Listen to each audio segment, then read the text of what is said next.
As more and more time goes by and oil shipments don't arrive to Cuba, stop by the Trump administration's insistence that countries are no longer able to send the government, the Cuban government, any kind of oil, saying that Cuba represents a threat to the United States.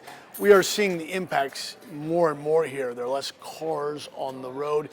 Now we're hearing that airlines are cutting flights to Cuba because there's not any jet fuel for them here to be able to refuel and bring the passengers back home. So this is, of course, going to have an impact. There'll be less tourists coming here. It really becomes a chain reaction for the already struggling Cuban economy.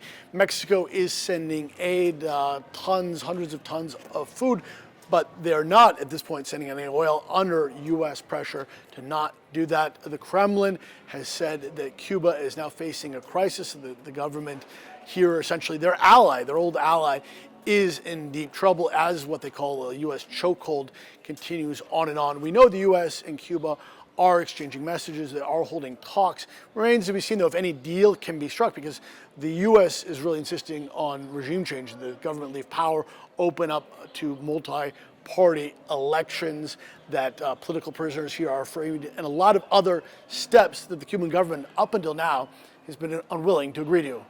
Patrick Ottman, CNN, Havana.